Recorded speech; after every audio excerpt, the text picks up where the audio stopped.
Hi, this is Robert of mayflowerbookshop.com, and I'd like to share with you a couple ideas I was thinking about concerning Christmas.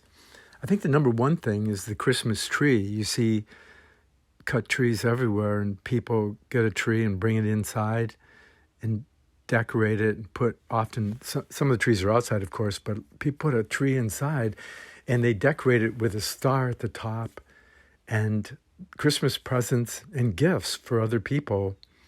The whole idea of a gift is you're giving something to someone else. I mean, a lot of people buy their own gifts, for themselves, but we're giving gifts.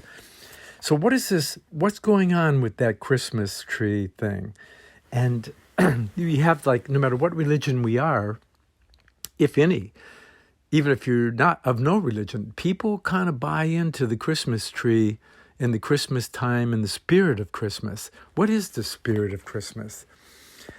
Well, I'll get right to it. What I'm thinking is that, can you follow your star? The idea of the three wise men following a star to the birth of the Virgin Mary, or the three wise men following the star to the birth of Isis, the Virgin.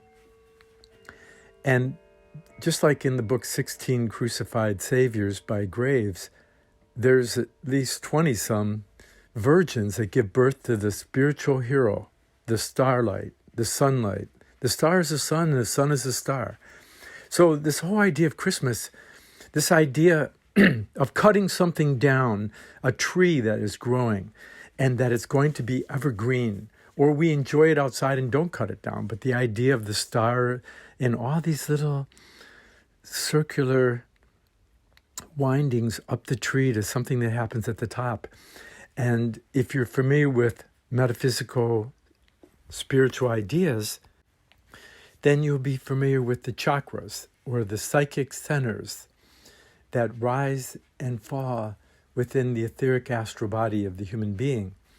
And certainly you can find out more about that at any good metaphysical bookstore like Mayflower, or in Theosophy, or Rudolf Steiner, and yoga, and the serpent power, the kundalini power, the idea of the fiery red, and the evergreen. And again, these are the first windows of the Goetheanum of Rudolf Steiner, the red window typifying the inner purification of the astral body, or the fired up spirit of the quest of the Grail, or the troubadour, the rosy cross, the fiery red heart, the blood of the red heart, the red rose that blooms at the heart center. So we follow this star. Let's get back to that. I jumped too quick there. We follow the star over the birthplace.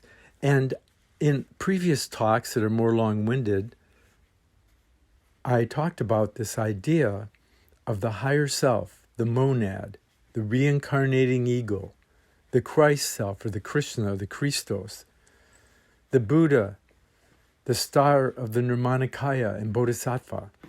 We follow the star of our highest ideal that lights up our nervous system and our tree of knowledge and good and evil. The nervous system, according to Rudolf Steiner and indications in the esoteric papers of H.P. Blavatsky, the nervous system is the tree of knowledge. We get to know good and bad, right and wrong, true and false, good and evil, if you want to put it that way. The star comes over the tree of knowledge and transforms knowledge into spiritual wisdom, truth, and universal love and kindness, compassion. And that's the tree of life. That's where we find more eternal values. And so Christmas is a time to realign ourselves with our higher self. And certainly the earth is closer to the sun at that time, even though it's turned away from the sun in the northern hemisphere and we feel winter and cold. The earth is closer to the sun, and the sun is a star over the tree of all the ornaments, all the planets of virtues. All the planets in astrology are really virtue, the struggle of virtue and non-virtue, trying to achieve awakened awareness, spiritual empowerment through the noble virtues, which are delineated in the voice of the silence, for instance, is the prajna paramitas, the selfless learning, the higher self of the star, assimilating these experiences and distilling experience and knowledge into the wisdom and the loving kindness, the understanding. When we understand what's going on, we tend to have more compassion for the struggle of the soul seeking wholeness. So Christmas is a time, especially the solstice, for the first 4 days, recapitulating the earth evolutions in Theosophy of the Rosy Cross, and the idea of the 12 days of Christmas as a spiritualization through the 12 signs of the zodiac, the experience of the 12 nights of the Holy Grail, the experience of the 12 companions of Jason and the Argonauts, the experience of the 12 apostles with the Christos. I mean, this whole idea of the solstice as, in that time period, around the solstice, of when the sun, in the stars behind the sun is passing through the core of the galactic center and a dense center of starry wonder, and it's a festival of lights. So you have this main light of the higher self that lights up the lower impulses into more spiritual, virtuous wisdom, compassion, loving kindness. This is the meaning of Christmas, is to attune our inner self with the whole evolution of the earth. And the meaning of Christmas is to follow the star to the virgin birth. And the virgin is our purest ideals, our purest space that wishes to know and to be and become and to flower with kindness and intelligence that has lasting virtue. Christmas, just like when you enter the Goetheanum, especially the first Goetheanum, you enter through the double doors of duality, and above you is the fire of the Holy Spirit, like the fire that descends on the apostles in the upper chamber. I mean, it can be that. Again, I'd like to use all the religions. They all have deep spiritual truths. The idea of the Passover passing beyond the head to the understanding in the heart, passing over the dead thinking, the dead sea of materialistic alone thinking, sense-bound thinking, and going to the heart, the middle way, the heart as the wisdom of the light above and the dark garden below. The heart is the middle way, and certainly in Christianity, the Christ, the Jesus, the Christ, is crucified between the two of sense-bound thinking and sense-bound feelings of the metabolic will, digestive, sexual center. So the heart is the middle way. The heart is the totality of the whole tree. You see the star and you see the gifts and the presents. The Christmas tree is like the cornucopia, that from the star or the highest guiding universal mind and spirit and God, like the deity where it comes to daylight. And the cornucopia, like from this higher point of view, swirls in a spiral and gives all these gifts at the bottom of the tree. The Christmas presents are to keep you in the game of reincarnating, but the real Christmas presents is the presence of light and color, all the different colors that come when light and dark meet. And in the Goetheanum, you would go through the doors and you would purify through the fire of the Holy Spirit, or the fire of the spirit of the kundalini, of universal fohat and wisdom, intelligence, learning, electrical, magnetic learning. And we would go through the green, we'd go past the green windows that tell the story of the history of the evolution of the earth. We go through the red windows, the green windows. We go through the blue. We go between two blue windows to the right and left. We're walking between duality of the right and left in a straight line toward the sense of the Christos, or the Messiah, which the early Jewish wisdom, it had as the idea that somehow we were going to birth the Savior within our own womb of our heart space, and this is the idea of Krishna and Mithras and the hero that Joseph Campbell talks about, the hero with 1,000 faces. That all the different spiritual teachings are all saying kind of the same thing in different, unique ways.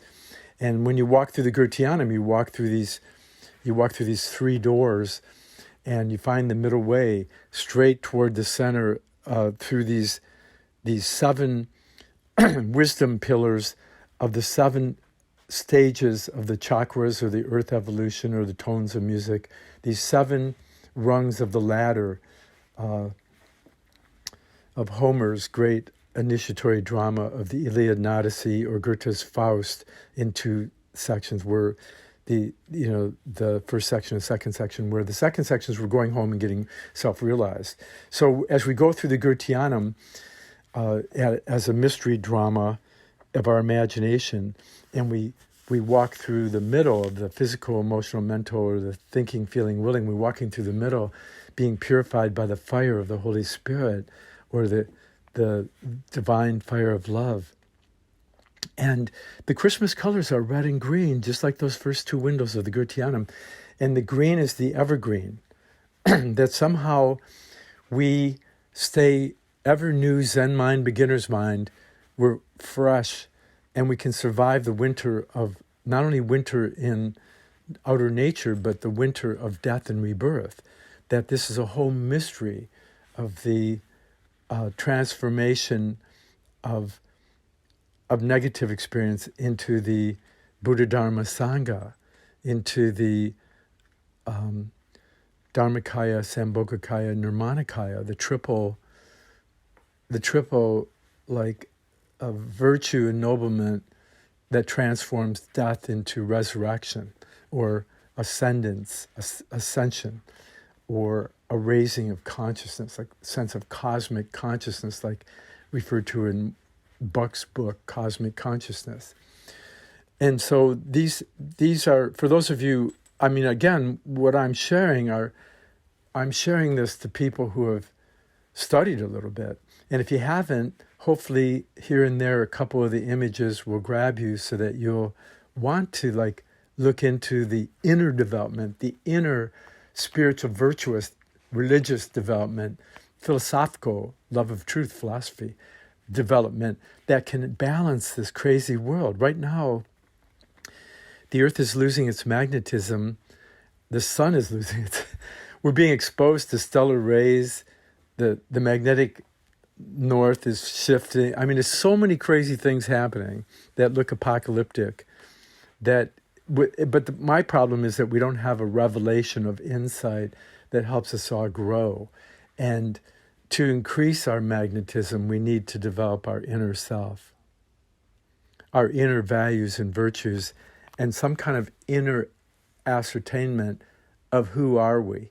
And from the soul level, we feel feelings and sentience.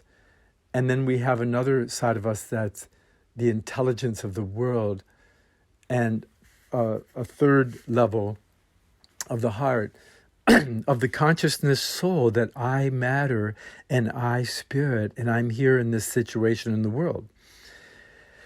So as we enter the Goetheanum, we have this sense of the three doors of the triple soul, or the triple spirit, or triple body sense.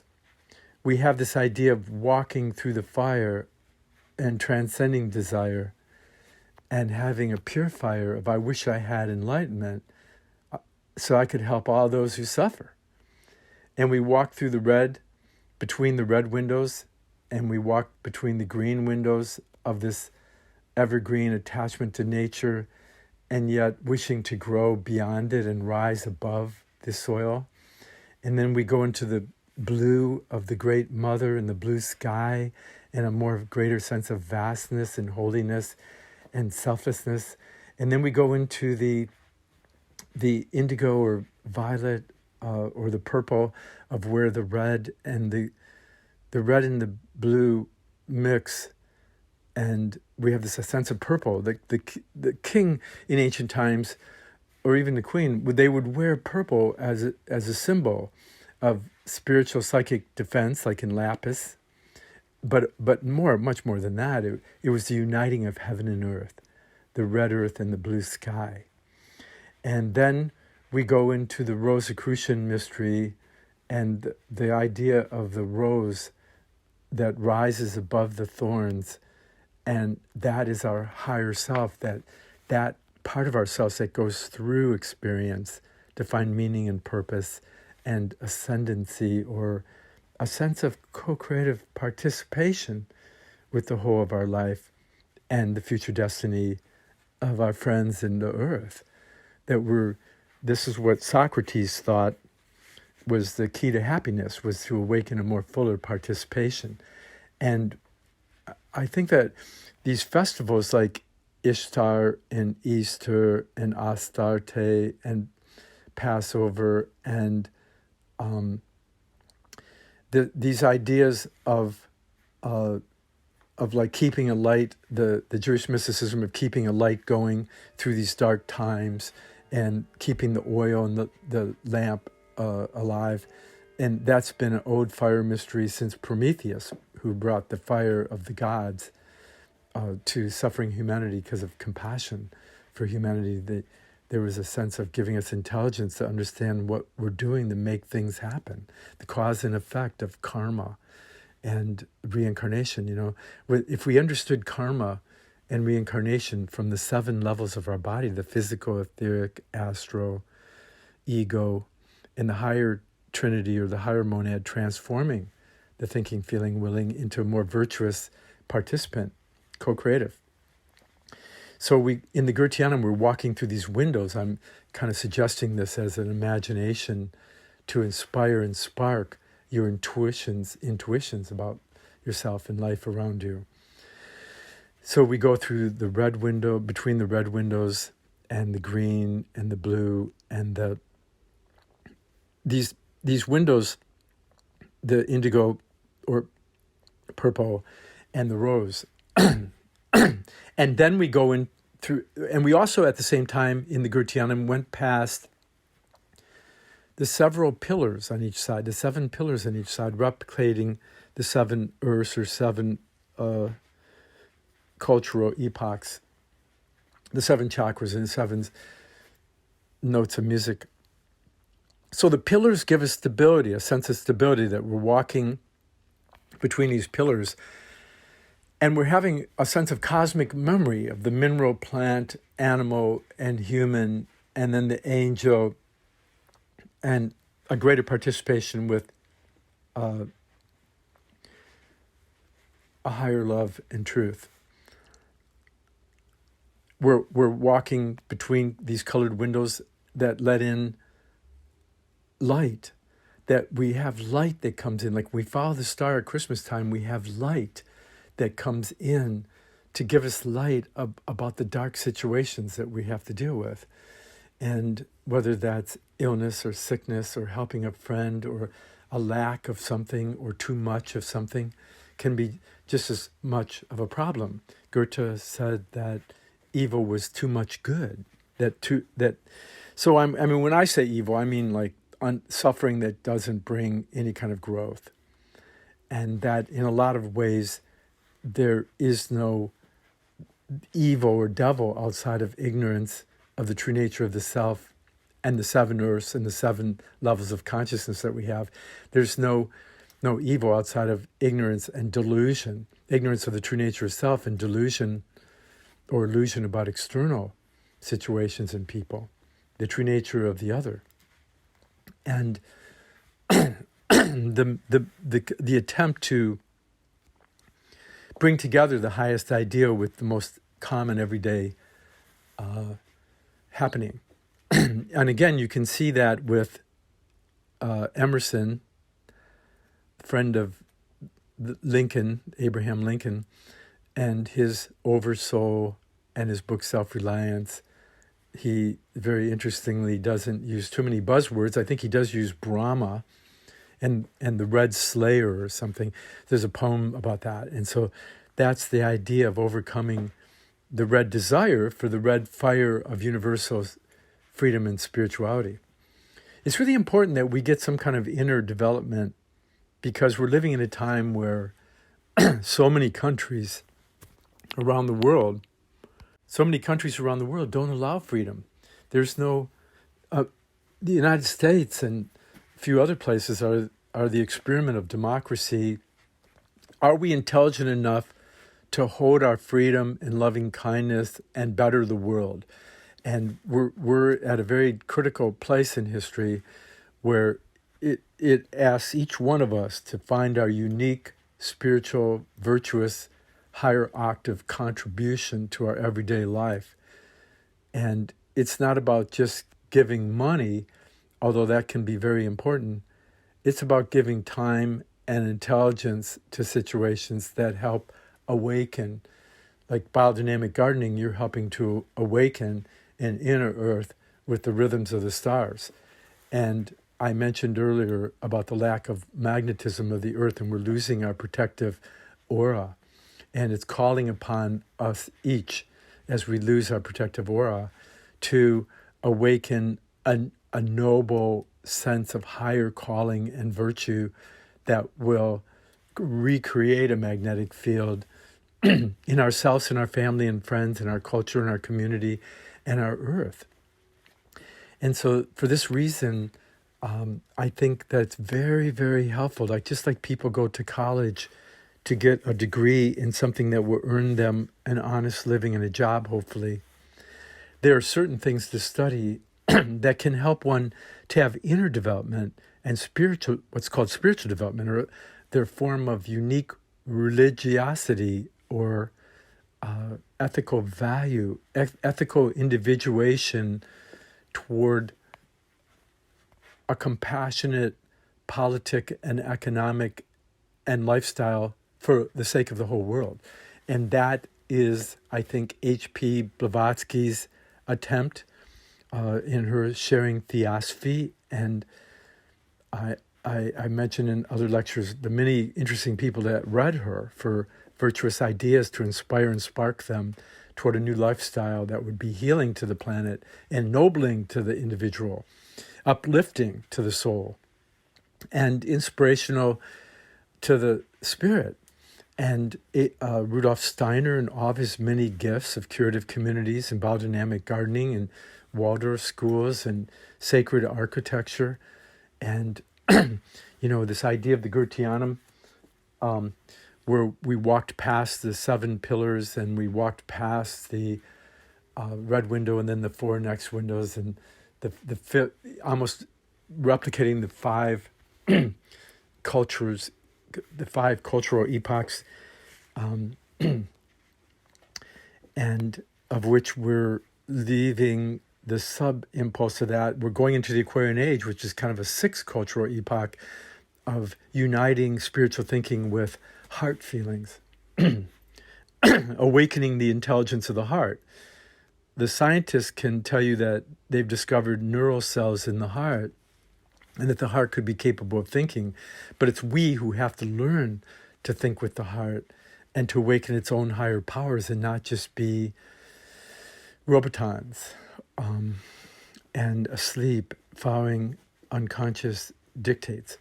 So then in the Goetheanum, after you get past these windows and columns, in this straight line toward either a place that is still needing awakening or the representative of man, there's a place where these two, like a figure 8. Imagine a figure 8 with a smaller top, that circle at the top smaller. That's like from the top looking down, the Goetheanum, the first Goetheanum. And there's like a Tao cross, a T with a horizontal line across the top of a vertical line of these 3 entranceways or doors to the original Goetheanum. But we walk through the first major large cupola circle that sits on top, like a crown of the head, and we enter into the Goetheanum, the second circle, there's between the two circles of the two cupolas. And again, you can go online and look this up to have more insight. The speaker's podium comes down and can arise there.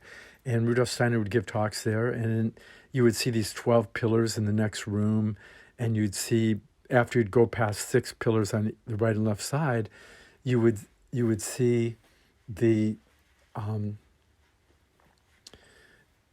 hopefully the Goetheanum, the first Goetheanum was burnt down, and so they never put the representative man, which some people see as the Christos, or kind of like the magician card of the tarot, indicating as above, so below, the one arm up and one arm down, this idea of balancing the heaven and earth in the middle way. And this would be a sigil and sign and a reality that we're experiencing inside as we're looking outside at that reflection. And so we're at the end of the first cupola, they call it, the end of the 7 columns, and replicating the earth evolutions and the 7 cultures and notes of music. And we're at the end of, we passed the red window and walked through the 4 windows. And we're looking at either a drama or a play or a talk by somebody, Rudolf Steiner, in those days, at the threshold between these 2 circles, basically. And it forms a Vesica Pisces. These 2 circles overlap, forming kind of an all-seeing eye, or an I am. It's like it forms like heaven and earth unite, the thinking and deep feelings and will unite to this awakening heart center, you might say, or of the word. And so we witness this. Can we walk through in our spirit into the second cupola? We've kind of descended in a little bit on the floor through the pillars and the stained glass windows, and now we look at a more enclosed area that reflects a 12-foldness and this idea of not only as above, so below, but on earth as it is in heaven, as it is in spirit, we can manifest our higher self in our everyday life. And so this this star that we're following is the Bodhisattva of the Christos. It's the pure fool in the tarot cards, but it's also the world soul of the divine feminine. And it's the magician and the high priestess, and it's the major 22 arcana as a descent of the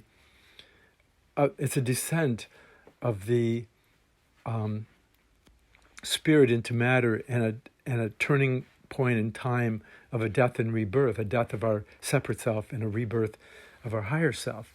And when you see the 5 windows, a red window, and then you have a set of 4 more windows of the same, color, like red, green, blue, purple, rose, you have this sense of 5 colors, and that sense of 5 going along with the sense of 6 pillars on the right and left, 6, the 5 and 6. And in Rudolf Steiner's Esoteric Papers, he makes it clear that the 5-pointed star is the etheric, and the astro is the 6-pointed star, or the interlaced triangles. The interlaced triangles, or the 6-pointed star of the astro, is related to the possibility of our higher self being metamorphosized through the lower self. I probably gave too much there, as usual. I wanted to help you to ponder the mystery of following the star overhead of the Virgin and the Joseph and the animal nature. The friendly animals of sheep and donkey were there. And in the mythos reality of Christianity. The star leads the three magi to the birthplace of the Jesus who later becomes the Christ at baptism to death and rebirth, or ascension, resurrection. These are mystery dramas that, like Jesus said, I speak in parables. So a lot of these festivals of the year of every religion are reflections of a parable, of a reality, a spiritual reality that lives within us. And so the three wise men follow the bodhisattva star that Buddha even kind of sparks and inspires over the birthplace of the Virgin within our spiritual soul, and the Joseph and the animal nature, this Trinity, and gives birth to the spiritual ego, representative of the spiritual ego. And that's what's supposed to happen at Christmas. We're close to the sun. The earth is close to the sun. It's the longest nights and the shortest days. And it's a time to be still and know, and to rebirth the light within our deepest spiritual soul. This is the mystery of Christmas. And if you'd like more of my ideas, there's a couple other talks on the YouTube channel about Christmas and this solstice time of the year. And originally they would celebrate so many festivals. Like Christmas originally wasn't around the solstice of December. It was like in spring or something. They had to move it because all these other festivals of all the other religions, the Roman, were all around the solstice time of the death and rebirth of the sun and the hero. And it wasn't just agriculture, it was the inner sun. So I hope that I've helped to spark or inspire and light up your tree, that we'd have this sense of sacredness inside, that every person, there's a golden thread that connects all humanity with each other and connects us to the ever transforming metamorphosis of earth, plant, animal, and human into this higher wisdom, intelligence, and unconditional love. I think that love, gift giving, and sharing, and trying to be still within and not just being inebriated or drinking or high. We have to be careful that we have times that are very quiet to listen to what the inner stillness, the virgin within, can reflect to us or speak to us through this solar sun spark within, the Christos within, the Messiah within, the Krishna within, the Buddha within. And I think these are worth contemplating. It's worth contemplating how each one of us matters, and that each one of us is a spiritual pilgrim on a journey to wholeness and discovering our own deeper quiet and our own deeper, robust, sparkling hero, and our mind that can hold it all and share and care and dare to make this world a better place for our being here. Okay, thank you for these 33 minutes together. Robert Thibodeau of mayflowerbookshop.com, online on YouTube. Mayflowerbookshop.com is the website. Mayflower's in Berkeley, Michigan. See you next time.